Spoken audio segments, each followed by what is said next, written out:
कि क्या आपको कभी बार बार यूरिन की कंप्लेन आ रही है कि आपको ऐसा फील हो कि मुझे बार बार पेशाब के लिए जाना पड़ रहा है, या रुक रुक कर आ रहा है, या मैं पानी बहुत पी रही हूँ लेकिन फिर भी नहीं आ रहा, पेट के निचले हिस्से में दर्द है, गुर्दों में खिंचाव है, कमर में दर्द जाता है, या बाथरूम में यूरिनेशन के बाद आपकी ये ख्वाहिश हो कि काश थोड़ा सा और आ जाए, 1 या 2 कतरे ही सही।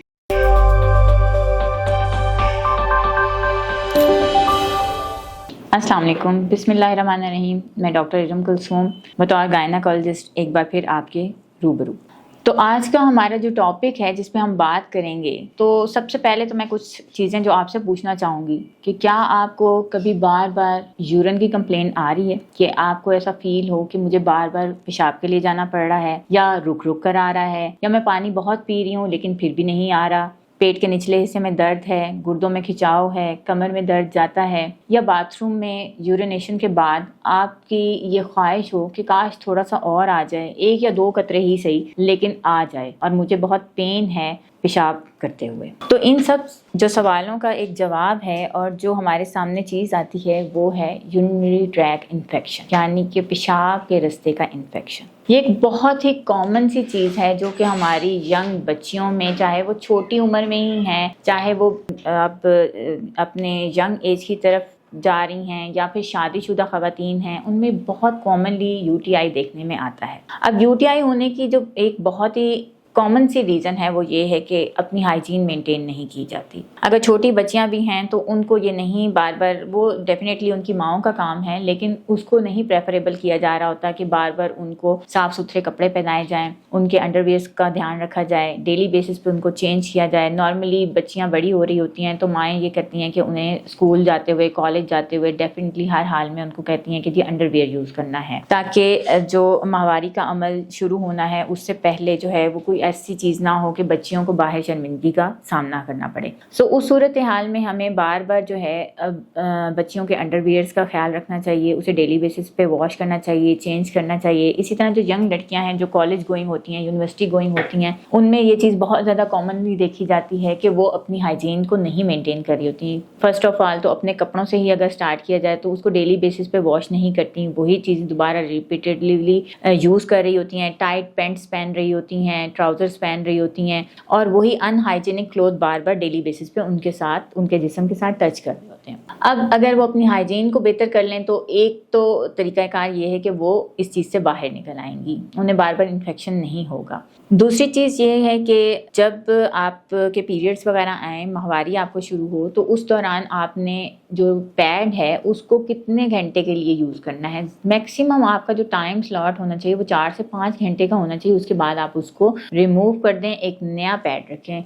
यूजुअली बच्चियां या बड़ी औरतें भी यही कर रही होती हैं कि जी अभी तो स्पॉटिंग हुई है, अभी हम इसको चेंज नहीं करेंगे, और अल्लाह ताला ने इतना नवाजा है कि हम अपनी इस हाइजीन को तो मेंटेन कर ही सकते हैं। बहरहाल यूटीआई होने की जो बेसिक रीजंस आती हैं वो यही होती हैं कि हमारा जो यूरिथ्रा है और विजाइना वो एक दूसरे से, उनका डिस्टेंस बहुत करीब करीब होता है। फिर फीमेल्स में ये चीज़ बहुत कॉमन देखी जाती है कि जो यूटीआई है वो मर्दों की निस्बत ज़्यादा होता है, क्योंकि यूरिथ्रा का जो पाथवे है वो as compared to males, females में छोटा होता है। फीमेल बहुत प्रोन होती हैं, यहाँ तक कि जब फीमेल्स आउटसाइड वॉशरूम्स वगैरह जैसे हॉस्पिटल में यूज़ करने पड़ जाते हैं, आप किसी पब्लिक प्लेस पर होते हैं वहाँ आपको यूज़ करने पड़ जाते हैं, तो उसमें भी बहुत ज़्यादा प्रोन होती हैं कि फ़ौरन से वो इन्फेक्शन गेन कर लेती हैं। अब उसमें यूटीआई भी हो रहा होता है और विजाइनल इन्फेक्शन भी हो रहा होता है। विजाइनल इन्फेक्शन के ऊपर हम फिर कभी किसी टाइम पे डिटेल में बात करेंगे। फ़िलहाल हम बात कर रहे हैं यूरिन के इन्फेक्शन के ऊपर।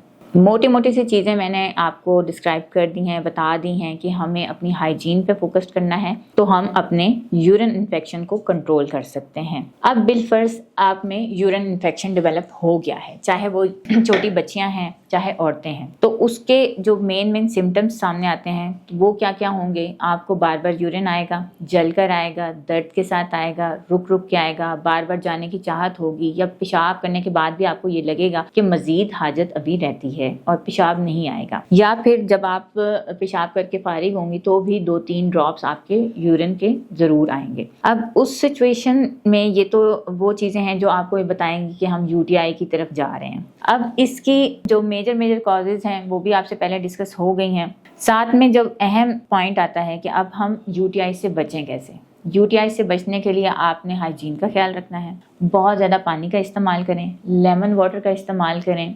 लेमन वाटर लेने से उसमें सिट्रिक्स होता है और वो आपके यूटीआई के जो इन्फेक्शन है उसके जर्म्स बैक्टीरिया उसको ख़त्म करता है। साथ में ये कि अपने कपड़ों को आपने साफ़ सुथरा रखना है, रेशमी कपड़ों का इस्तेमाल कम करना है, कॉटन के कपड़े ज़्यादा यूज़ करने हैं। अंडरवियर वगैरह भी अगर यूज़ करें तो कोशिश करें कि कॉटन के यूज़ करें। इसके अलावा जो डाउचेस या फिर विजाइनल वॉशेस होते हैं उनका इस्तेमाल कम से कम रखें, उन्हें तर्क करें। सोप नहीं आपने यूज़ करना इस एरिया के ऊपर, और अगर आपको यूज़ करना भी पड़ जाता है तो कोई मेडिकेटेड यूज़ दिन में एक दफ़ा काफ़ी है। कि अगर आपको बहुत ज़्यादा ज़रूरत है कि मुझे सोप से वॉश करना है, कोशिश करें कि परफ्यूम्स अवॉइड करें इस एरिया के इर्द गिर्द भी। वो भी एक बहुत बड़ा रीज़न है, कॉज है आपको यूटीआई की तरफ लेके जाने का। इसके अलावा जो है कोशिश ये करें कि अपनी डाइट को इतना अच्छा मेंटेन करें कि उसमें आपकी जंक फूड ना हो। कुछ भी ऐसे आइटम जैसे बेकरी आइटम हो गए और कुछ चीज़ें जैसे सब्जियां जैसे कि पालक वगैरह भी है, या फिर बहुत ज़्यादा जो लोग ग्रीन वेजिटेबल्स का ही इस्तेमाल सिर्फ कर रहे होते हैं। इसके अलावा अपनी डाइट को, वैसे तो ग्रीन वेजिटेबल्स फॉलिक एसिड से इनरिच्ड होती हैं, वो आपकी सेहत के लिए बहुत अच्छी हैं, लेकिन डाइट को हमेशा बैलेंस रखना चाहिए। जहाँ आप ग्रीन वेजिटेबल्स यूज़ कर रही हैं वहाँ, या ग्रीन फ्रूट्स यूज़ कर रही हैं, वहाँ पर आपको अपनी दूसरी डाइट को भी मेनटेन करना है। तो ये चीज़ें बहुत ज़्यादा किडनी स्टोन्स को भी कॉज कर देती हैं। कुछ मेडिकेशंस भी ऐसी होती हैं जो कि किडनी स्टोन्स की तरफ बहुत ज़्यादा प्रोन होती हैं। Kidney stones itself UTI cause करते हैं।